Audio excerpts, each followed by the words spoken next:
Mantendo uma certa tradição aqui no canal, de falarmos de assuntos e temas que já passaram no hype, eu queria hoje falar com vocês sobre um filme chamado O Poço 2. Na verdade, não é tão antigo assim, ele foi lançado em 2024, está disponível no Netflix para ser assistido, então eu recomendo que você assista esse filme, vale muito a pena. Inclusive, nesse vídeo aqui, haverá alguns spoilers do filme, se você não assistiu, então, vá assistir o filme primeiro, depois você volta e vê aqui o nosso vídeo, tá bom? Mas você vai encontrar já no YouTube vários canais falando sobre esse filme, de várias abordagens possíveis. Eu queria aqui, nesse vídeo, fazer uma abordagem teológica sobre algumas questões que são mencionadas no filme. Então, vamos lá?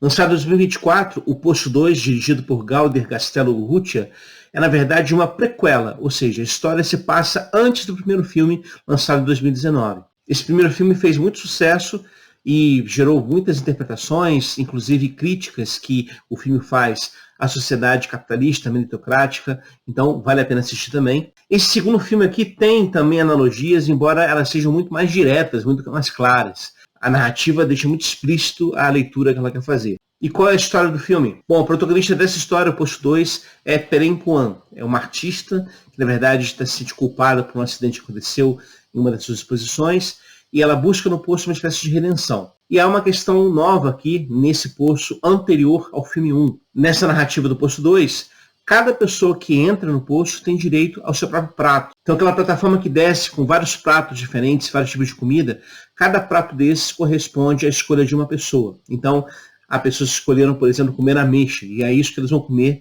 todo o tempo que estão ali naquele momento, naquela prisão do poço. Bom, ocorrem vários acontecimentos na narrativa, eu não vou mencioná-los aqui. Assista o filme, realmente vale a pena. Mas eu queria aqui, como eu disse, fazer uma análise teológica desse filme, e para isso vou apresentar aqui alguns pressupostos. O primeiro deles é o seguinte: na minha perspectiva, o poço é, na verdade, a vida, a sociedade que a gente está vivendo, o mundo que nós construímos. E desse mundo não tem muita escapatória, não pelas vias daquele poço.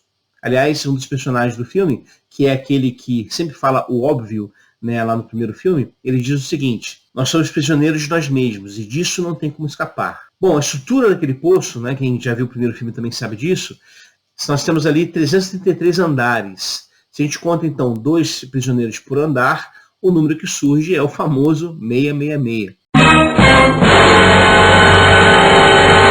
E aqui, claro, pode ser feita uma referência ao 666 como símbolo do mal, do inferno, mas na verdade não é essa leitura que o Apocalipse apresenta. Esse número vem do Apocalipse. E lá no Apocalipse, o 666 representa o número do Império Romano, o número do imperador.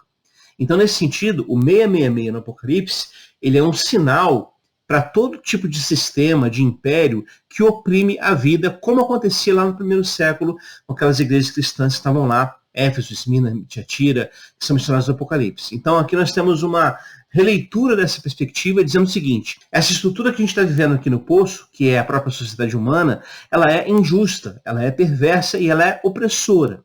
E nós temos um exemplo muito claro disso naquela cena das crianças, que aparece no início do filme e também próximo do final do filme. Se você lembrar da cena, nós temos crianças que estão brincando ao redor de uma pirâmide. É uma brincadeira, mas de repente, da brincadeira, as crianças são inseridas numa espécie de mundo competitivo. E aí cada uma delas busca chegar até o topo, ao alto da pirâmide. E é interessante perceber que há um casal que depois busca a criança estar lá no topo. E aí, claro, tem várias interpretações possíveis. A gente pode entender isso como nascimento, né? Ou seja, de alguma maneira, aquelas crianças representariam as potencialidades de nascimento, e quem nasce é ingressado, então é colocado nesse poço, e passa a vir então essa sociedade que a gente conhece. E essa criança, que é inclusive escolhida lá nesse momento, ela é colocada no último andar do poço, no 333, que é um andar no qual não chega comida. Basicamente, quem vive lá sobrevive, na verdade, fazendo as coisas mais terríveis que você possa imaginar.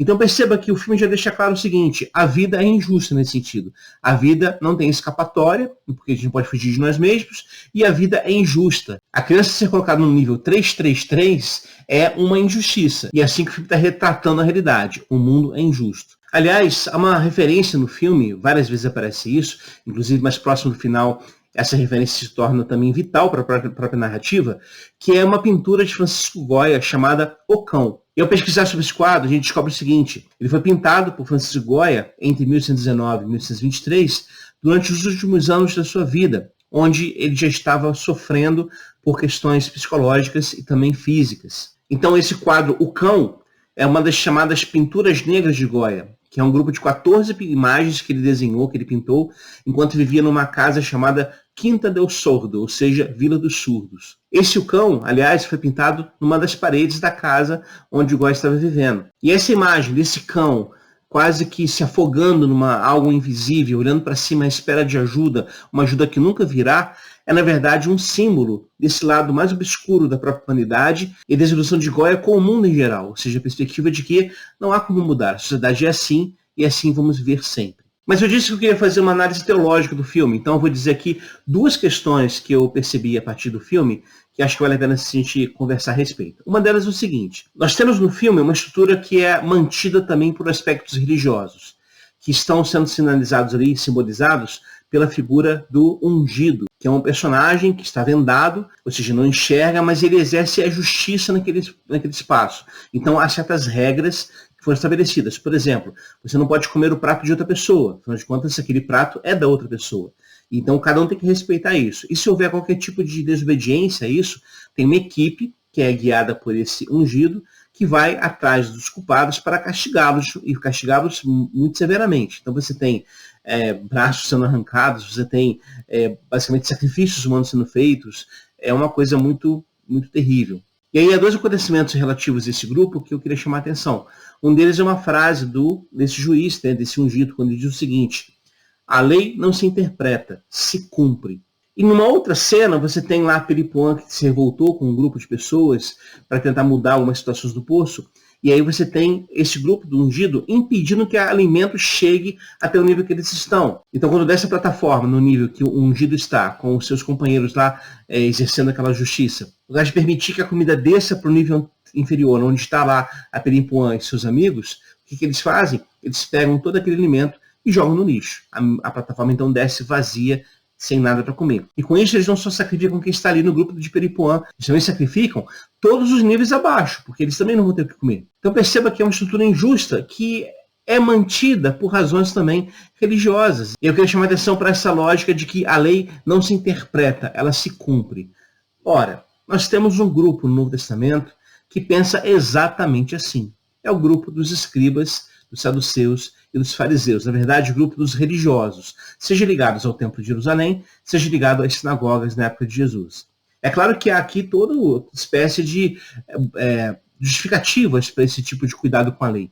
Os fariseus entendiam, por exemplo, que o Messias só viria se a lei fosse cumprida por todos. Então, é o dever deles não apenas cumprir essa lei, mas também fazê-la cumprir. Portanto, você tem mandamentos que são orquestrados, são desenvolvidos para, de alguma maneira, gerir a vida inteira das pessoas. Que elas possam se manter, então, debaixo dessa lei e cumprindo a lei. Pois bem, é a mesma lógica aqui, perceba. Porque, olha só, aqui no filme nós temos um grupo de pessoas que preferem fazer cumprir a lei do que alimentar pessoas famintas. Então, para eles, a lei exige que se deixem pessoas passando fome. Essa é a perspectiva. O cumprimento da lei leva a pessoas passando fome naquela estrutura do poço. E isso tem muito vínculo com o texto bíblico que eu queria que a gente lesse juntos aqui. O texto está registrado no Evangelho de Mateus, capítulo 11, versículo 28, até o capítulo 12, versículo 14. O texto é grande, então vou fazer algumas interrupções à medida que a gente vai lendo, tá bom? Então começamos aqui em Mateus 11, 28, que diz o seguinte: Vinde a mim, todos estáis cansados, sobrecarregados, e eu vos aliviarei. Tomai sobre vós o meu jugo e aprendei de mim, porque sou manso e humilde de coração, e achareis descanso para a vossa alma, porque o meu jugo é suave e o meu fardo é leve. São palavras de Jesus, dirigidas a um grupo de pessoas que são religiosas, estão debaixo dessa imposição farisaica, digamos assim, sobre a lei, sobre a guarda da lei. Nós sabemos que havia a Torá escrita, mas também havia a Torá oral. Essa Torá oral, ela representava 613 mandamentos. Então são 613 ordenanças que as pessoas precisam guardar para, de alguma maneira, não infringir essa lei. Mas Jesus, diante dessa multidão, percebe que essa multidão está cansada e sobrecarregada. Então ele faz um convite: aprendam de mim, porque eu sou manso e humilde de coração, e o meu fardo é leve e suave. O meu fardo não é esse fardo tão pesado que vocês estão levando. Então perceba que são duas leituras de vida. Uma leitura baseada na perspectiva da lei, que é a perspectiva de que a lei não se interpreta, se cumpre, mesmo que para isso as pessoas sofram. E a outra leitura é a leitura de Jesus, que propõe o seguinte: venham após mim, aprendam de mim, porque o meu jugo ele não é pesado, ele é suave. E logo depois do capítulo 12, nós temos duas histórias que ilustram essa perspectiva, essas duas alternativas de vida, com muita clareza. Então, leamos o texto. Por aquele tempo, em dia de sábado, passou Jesus pelas searas. Ora, estando seus discípulos com fome, entraram a colher espigas e a comer. Os fariseus, porém, vendo isso, disseram-lhe: eis que os teus discípulos fazem o que não é lícito fazer no dia de sábado. Mas Jesus lhes disse: não leste o que fez Davi quando ele e seus companheiros tiveram fome? Como entrou na casa de Deus e comeram os pães da proposição, os quais não lhe era lícito comer, nem a ele, nem os que com ele estavam, mas exclusivamente os sacerdotes? Ou não leste na lei que aos sábados os sacerdotes no templo violam o sábado e ficam sem culpa? Pois eu vos digo, aqui está quem é maior do que o templo. Mas se vós soubesse o que significa misericórdia quero e não holocaustos, não teríeis condenado os inocentes, porque o Filho do Homem é Senhor do sábado. A primeira história é essa: Jesus está com os discípulos num dia de sábado, passando por um campo de trigo, e os discípulos estão com tanta fome que eles decidem então colher esses trigos, essas espigas, e se alimentar delas. Só que é sábado. Isso era proibido fazer no sábado. Sábado é dia de descanso. Então, os fariseus dizem o seguinte a Jesus: eles estão infringindo a lei, eles não estão cumprindo a lei. E a lei não se interpreta, a lei se cumpre. Ou seja, para os fariseus, é mais importante deixar aquelas pessoas passando fome do que alimentá-las com um trigo. Porque é preciso obedecer aqui ao Shabá, a lei do sábado. Qualquer semelhança com o posto 2 não é mera coincidência. E aí o que Jesus faz? Jesus, na verdade, interpreta a lei. O que ele diz? Olha, vocês não sabem que Davi comeu dos pães da proposição, que não ele podia comer, não era para ele comer, mas ele comeu, e isso não teve problemas. E você também não sabe que os sacerdotes do templo, eles trabalham no sábado e ficam sem castigo por isso.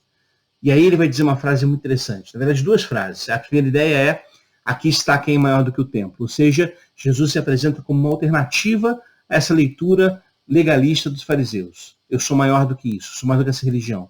E mais ainda, se vocês soubessem o que Deus quer, ele está citando aqui o profeta, se vocês soubessem o que Deus quer, misericórdia e não sacrifícios e não holocaustos, se vocês soubessem disso, vocês não teriam sacrificado gente inocente. Porque quando se busca cumprir a lei sem nenhum tipo de misericórdia e de acolhimento, de compaixão, o resultado é, na verdade, sacrifício de gente inocente. O resultado é opressão, o resultado é o poço. E da mesma forma, no texto seguinte diz assim: tendo Jesus partido dali, entrou na sinagoga deles. Achava-se ali um homem que tinha uma das mãos ressequida. E eles então, com o intuito de acusá-lo, perguntaram a Jesus: é lícito curar no sábado? Ao que lhes respondeu: qual dentre vós será o homem que, tendo uma ovelha e no sábado esta cair numa cova, não fará todo esforço tirando-a dali? Ora, quanto mais vale um homem que uma ovelha? Logo, é lícito nos sábados fazer o bem. Então disse ao homem: estende tua mão, estendeu-a, e ela ficou sã como a outra. Retirando-se, porém, os fariseus, conspiravam contra ele sobre como lhe tirariam a vida. Perceba aqui o seguinte: mais uma vez, é a mesma situação. Um homem que está com a mão ressequida, um homem que por causa disso não poderia estar na sinagoga, e aí os fariseus querem acusar Jesus de alguma coisa e dizem a ele: Senhor, olha, a gente pode curar, é lícito curar no sábado? E aí Jesus tem que explicar mais uma vez, ou seja, interpretar a lei mais uma vez, mas a partir de um olhar misericordioso. Então Jesus cura o homem e o coloca novamente integrado à sociedade. E aí, olha só, esta reação de Jesus de interpretar a lei a partir de outro viés que não dos fariseus, faz com que esses fariseus queiram então matar Jesus. Então perceba o seguinte, voltando aqui agora ao poço. Nós estamos nessa realidade injusta, nessa realidade desumana, opressiva. E muitas e muitas vezes, a religião cristã tem servido de instrumento para manter essa estrutura injusta e perversa. Nós sabemos que, claro, existem igrejas e igrejas. Existem muitas igrejas sérias e pastores sérios, comprometidos com o reino de Deus. Certamente existem. Mas também há aquelas igrejas, espaços chamados igrejas, que na verdade reproduzem a mesma lógica do poço. E aí, para essas pessoas, o importante é cumprir a lei, não tanto interpretá-la. Mesmo que o custo desse cumprimento da lei seja a morte de gente inocente, seja pessoas passando fome. É claro que a analogia não é tão evidente, porque afinal de contas, no poço, as pessoas fizeram alguma coisa para estarem lá, ou então estão se culpando por algo, né? Você tem lá as histórias que acontecem. Mas eu quero só chamar a atenção do seguinte: há aqui duas leituras possíveis para o mundo. Uma leitura que é a leitura repleta de legalismos farisaicos, que vão colocar a doutrina acima da vida. Quem age assim, certamente, cedo ou tarde, vai cometer sacrifícios de inocentes. Garanto a você. Por outro lado, nós temos a leitura de Jesus, que é uma leitura que reinterpreta essa lei, que a cumpre, segundo ele mesmo diz, mas o verbo grego lá para cumprir a lei é plerosai, que é preencher.